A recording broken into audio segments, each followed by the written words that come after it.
Oh, and yeah, my cat just got the zoomies. You're totally fine.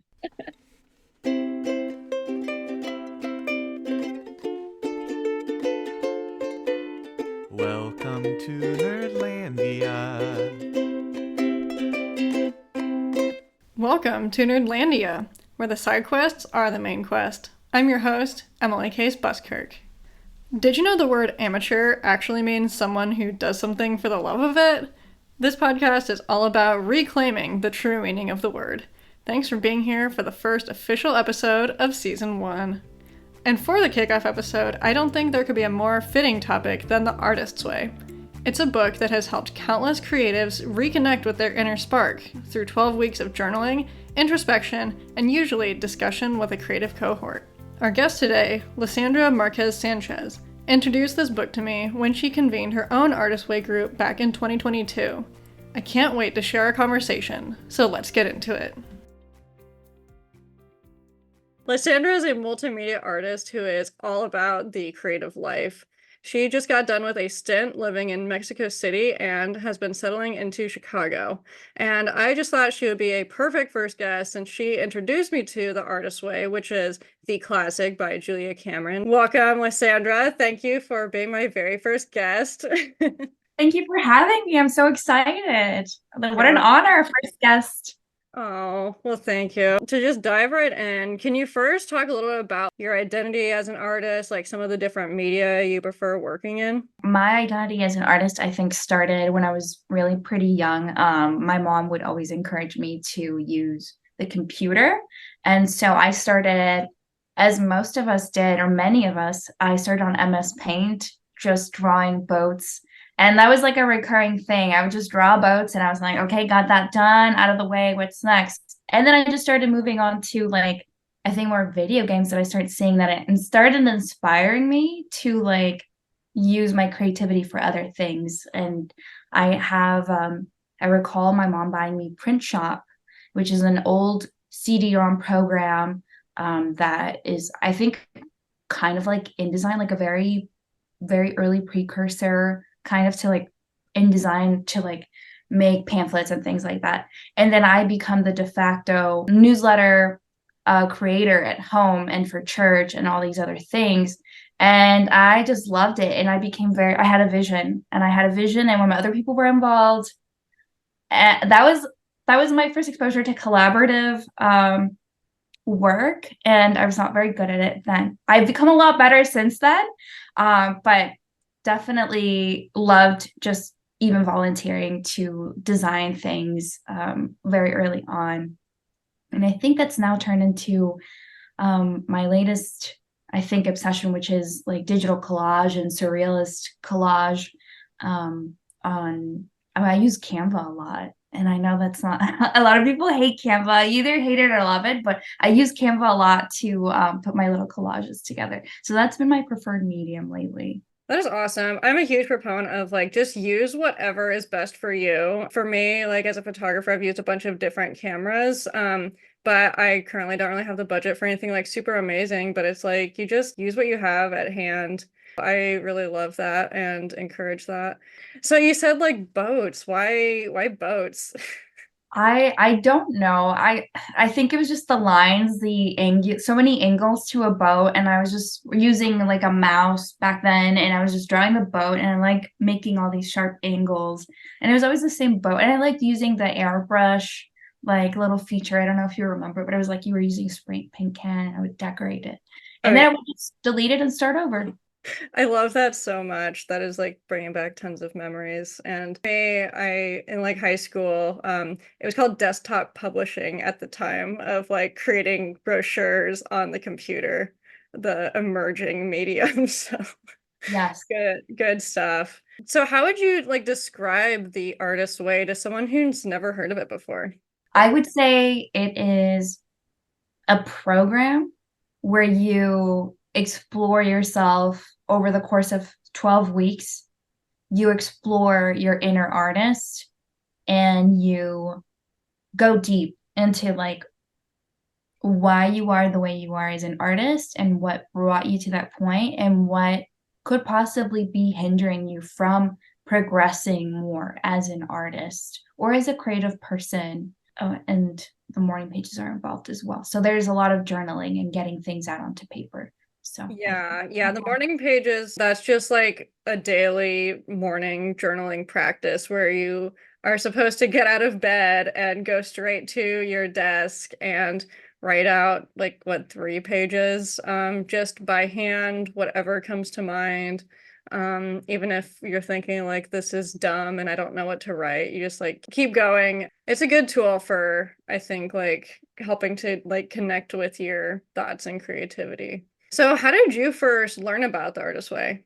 I learned about it so many years before I even committed to it. I heard about it because I was working at like an art school in Scottsdale, Arizona, and somebody that was in that class, that was a painter, told me, "Have you heard about this Artist Way by Julia Cameron? I really recommend it." And that was in 2013. And I didn't really start my program with it or my journey with it until like 2021, I want to say. So that was over 7 years, 8 years after, and it had stayed with me. Somebody approached me and was like, "I'm doing this workshop. Would you like to join?" And I said, "You know what? Yes, I'll join. I want to do it. Let's do it." I know you've done it like multiple times, and one of the cool things about that is that you can like revisit the program and get like different things from it. So do you want to like kind of talk a little bit about that? The first time that I did it, we were meeting virtually once a week, and it was kind of a good way to have accountability to each other. It was a group of like 4 or 5 people, and the person who was leading it, she's also a trained psychotherapist. So in a way, she was really good at handling the things that we were sharing and like making sure that it stayed as a really good space and like this very like good vessel for all the things we were exploring and uncovering. And I was really disciplined. My first time with it, I was like so like disciplined and like really earnest as opposed to like the labels. But I got so much out of it. I tried to do my morning pages every day, and I maybe missed a couple days, but I showed up every time. In the end, I did explore a lot of my creativity, but I ended up proving to myself that this long held belief I had that I start so many things I don't finish. I kind of broke that belief, and it was like I can be that, but also I can finish the things I start and commit to them so hard and so earnestly, that I just like, wow, at the end of 3 months, I was like, I showed up, I did the pages, I didn't do the many artist days. So I wasn't perfect, but I just proved this very important thing to myself that I made it, I finished something. Yeah, I really had a lot of the same experiences too.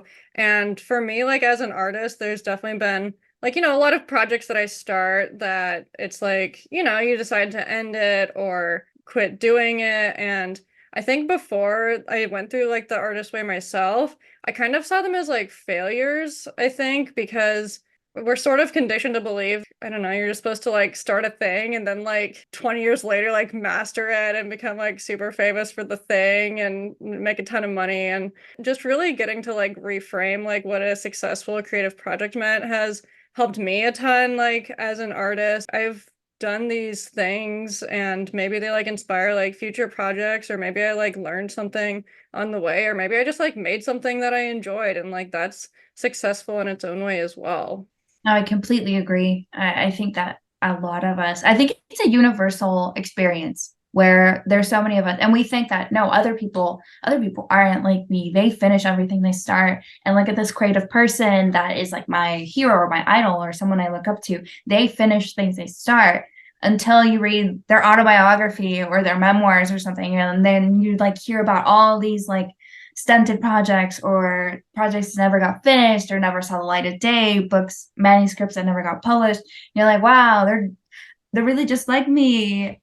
Yes. Yeah, it helped out a ton with the comparison game that you always play. It also helped me with perfectionism. That is like for me like such a huge hurdle of starting a creative thing is desire for it to be like instantly perfect when it like exits your brain, and it's just like that's actually not how stuff works. So then you went through the first experience and you wanted to like start your own group, and that was how I discovered it, was that you like led our little group of creatives and friends. I feel like I wanted to try it again. I wanted that feeling I got before of like feeling so accomplished. Even there's this like saying I've seen somewhere, quote, like done, not perfect.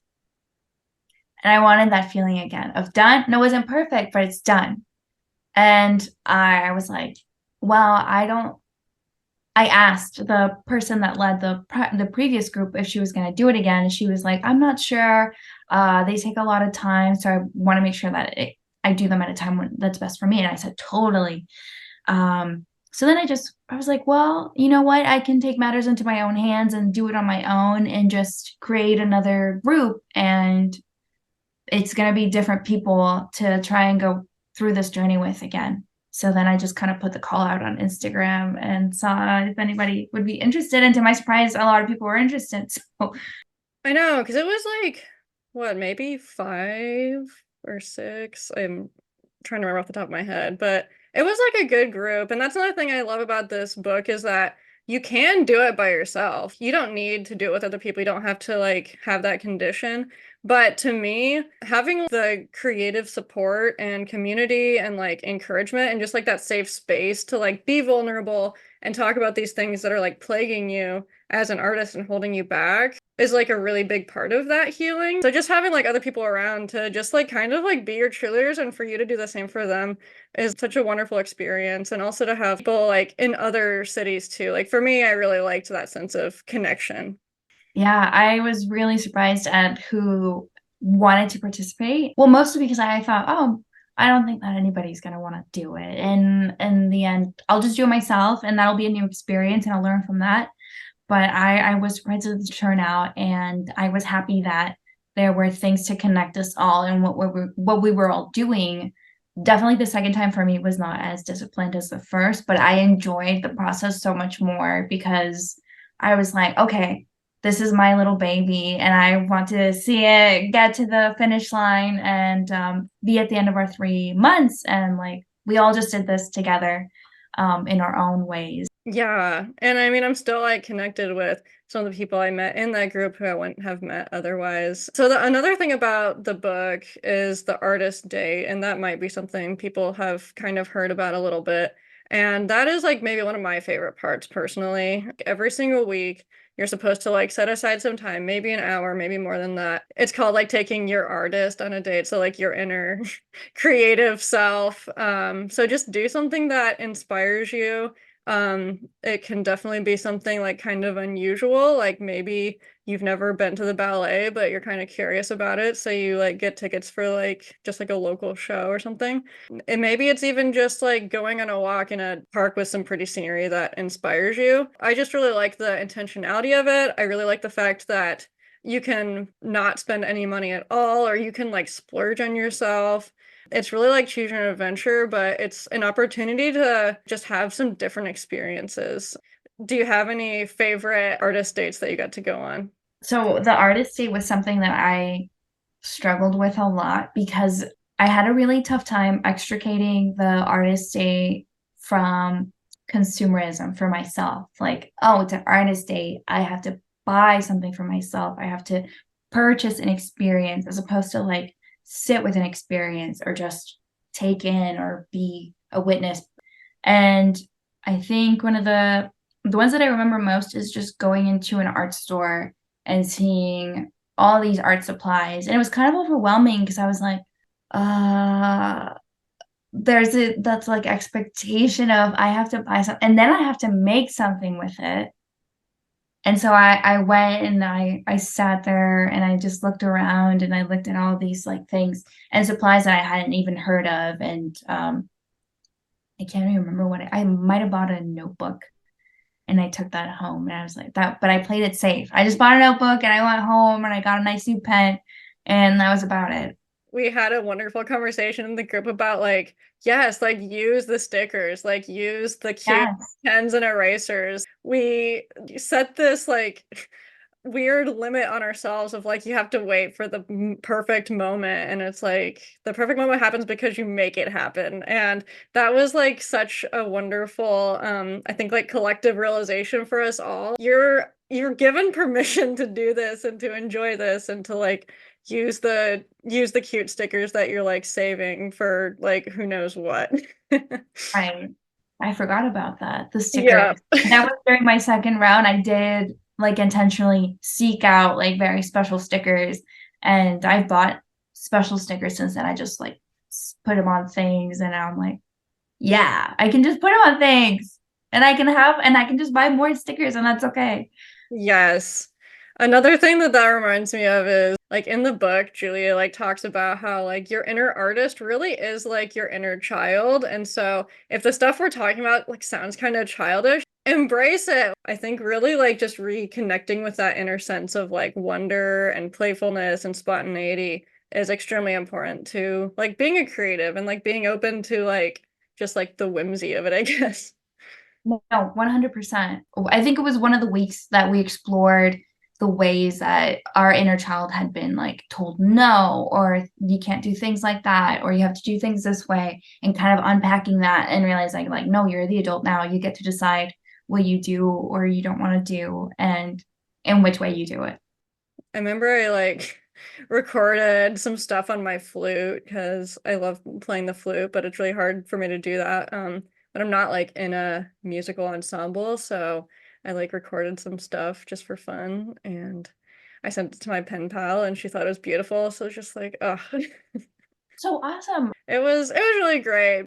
Yeah, just when it comes to overcoming the mental hurdles, how has the book helped you like address and overcome some of those? I think one of the ways that I did overcome hurdles was by doing the morning pages and getting out these like negative thoughts or thoughts that would plague me and be seeds for anxiety later in the day, and that just kind of eat at me, and getting that out first thing in the morning became like a big need. There were days where I didn't, and I would feel so not great. I was like, not because I didn't do it, or like the fact that I didn't do it was not allowing me to feel great, but the fact that I wasn't able to get my thoughts out was what was like making me feel not great. And I stopped since then, and I've been wanting to pick it back up, but that was such a good way for me to kind of see the patterns in my thinking too. Like I'm documenting them and seeing, okay, clearly this is a pattern and this is a persistent undercurrent in my day-to-day life. So I think that Yes. journaling greatly helped. Yeah, it's so helpful for me, especially when I do like take the time to physically write. Just like that act of like forcing yourself to like slow down and like transcribe your thoughts like onto a piece of paper. Like there's just something that's like so cathartic about that. Right. So what do you think gives the artist's way its like lasting power within the artist community?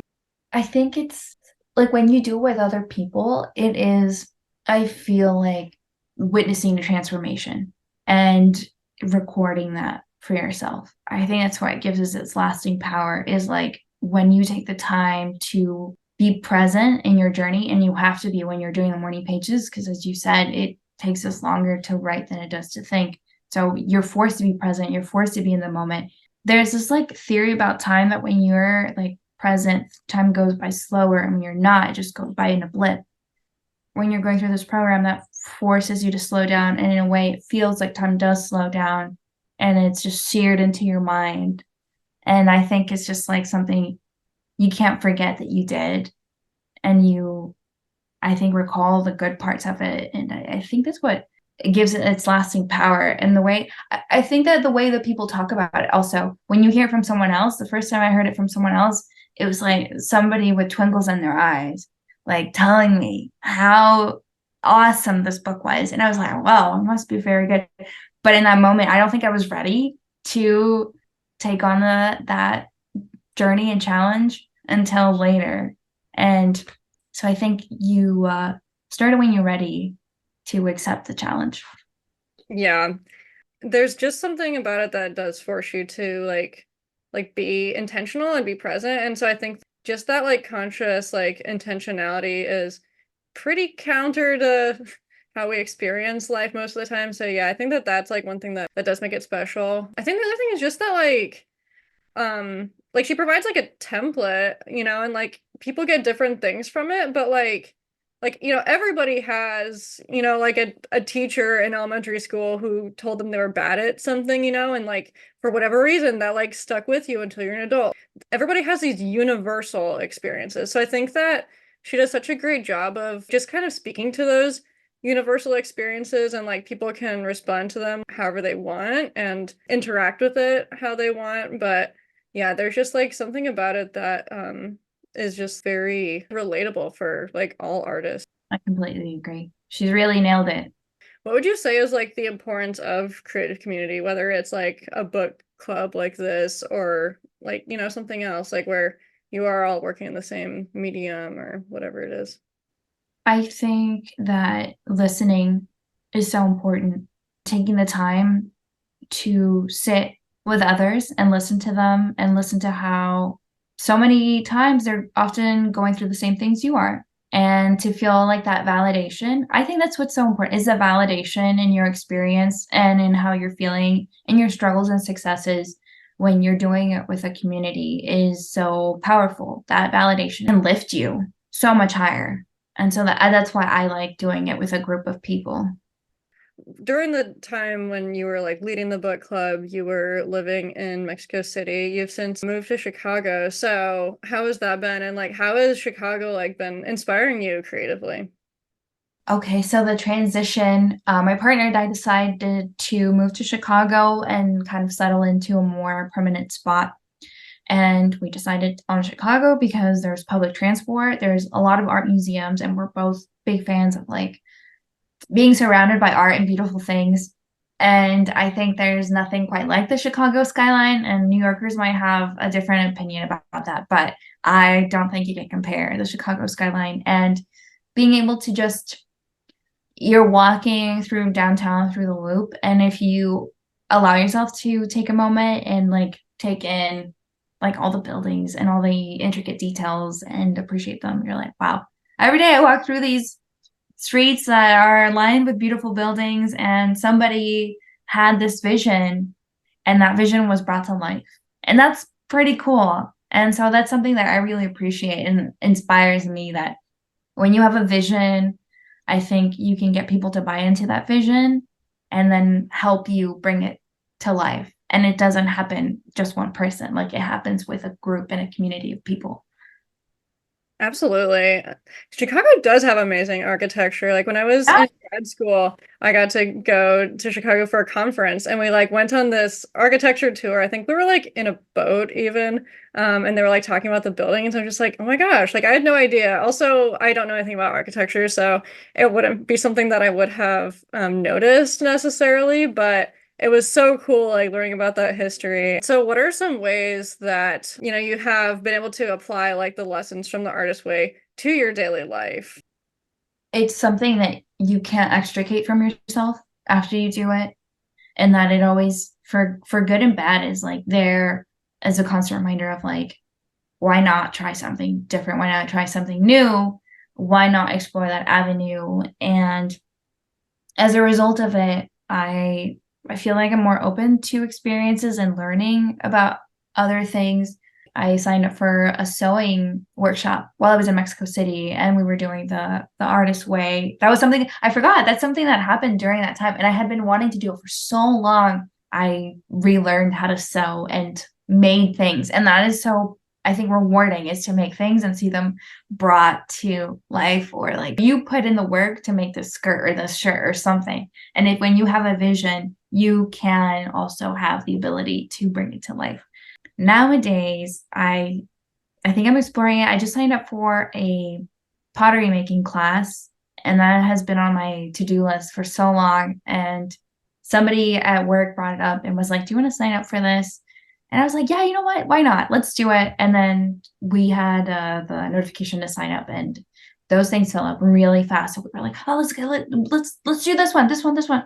So I'm signed up for that, and I'm trying to be mindful of like not signing up for too many things because that can be disappointing because then you run out of energy and it's not setting yourself up for success. So one thing at a time.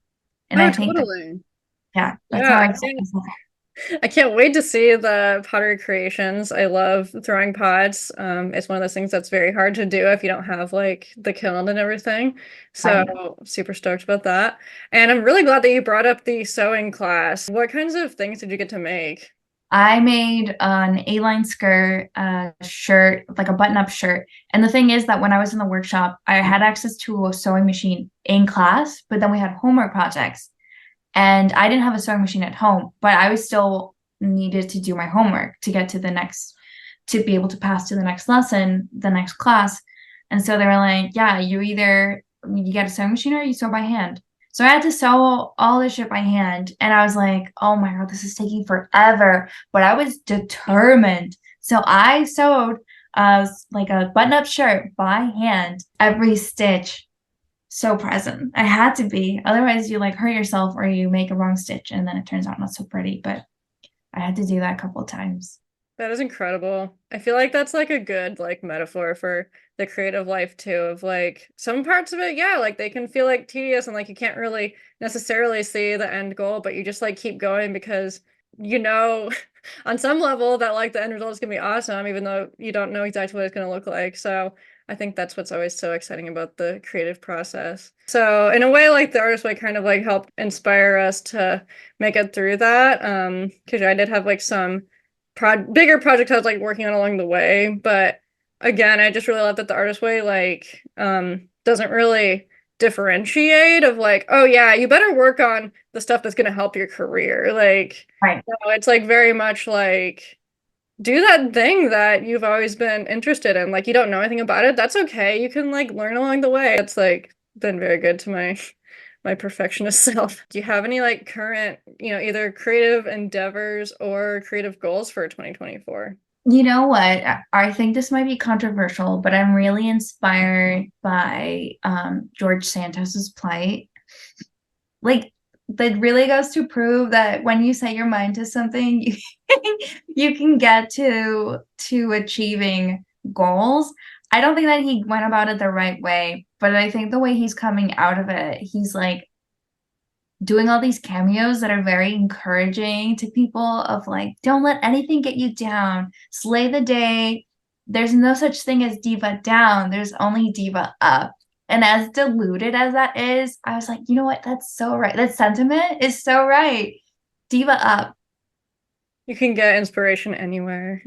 Yeah, exactly. I haven't seen any of your collages lately. The last round of collages that I did were for a friend because she was posting about arcane things on Twitter, and I just wanted to illustrate her tweets. So I kind of just took it upon myself to collage her photos and her tweets. And then I just kind of was like, here you go. I transmuted your tweets into these collages. And I think she posted them on her Instagram. But I haven't really worked on any more collages since then. I kind of just do them when inspiration strikes. Yes, And then it's like a fast and furious. It comes to life. definitely. And I have not seen those yet, so I'm excited to check them out. Is there anything else that I did not cover about the artist way that you want people to know about? I think you get out of it what you put into it. And that even if the first time doesn't go the way you anticipated it or it surpasses your expectations, it doesn't mean the next time will go the same way. Every time you do it, you get something different out of it. Even if you just put in a little bit of effort, maybe that's all you need that time around, you know? But I am getting ready to like do it again. That So is we'll see. amazing.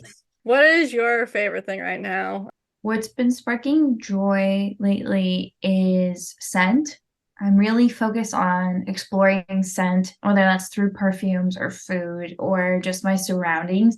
And I find that it doubles as like a way to ground myself, but also to like notice what the scents are in my surroundings. So I'm exploring that through perfume and through surroundings. So like you have both ends of the spectrum, expensive and like free.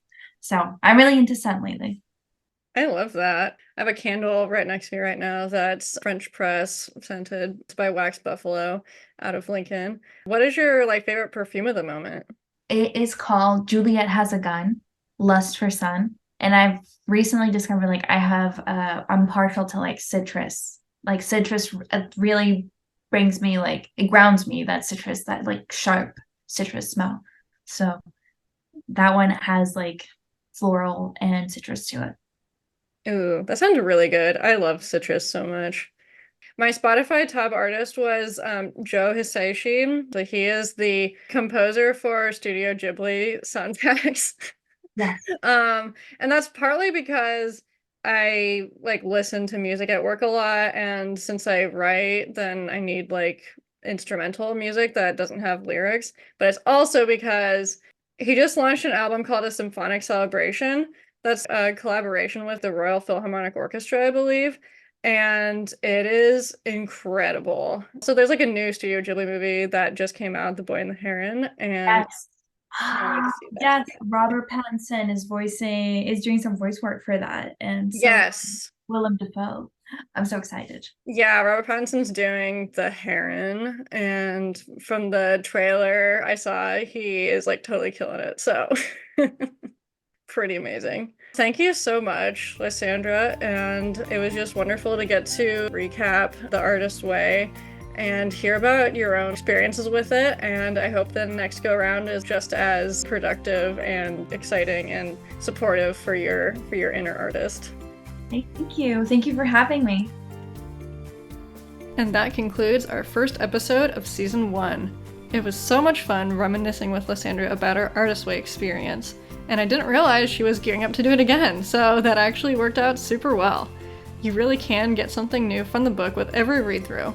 For me, having an excuse to go on fun artist dates makes it all worthwhile in itself. So, dear listener, what were your biggest takeaways?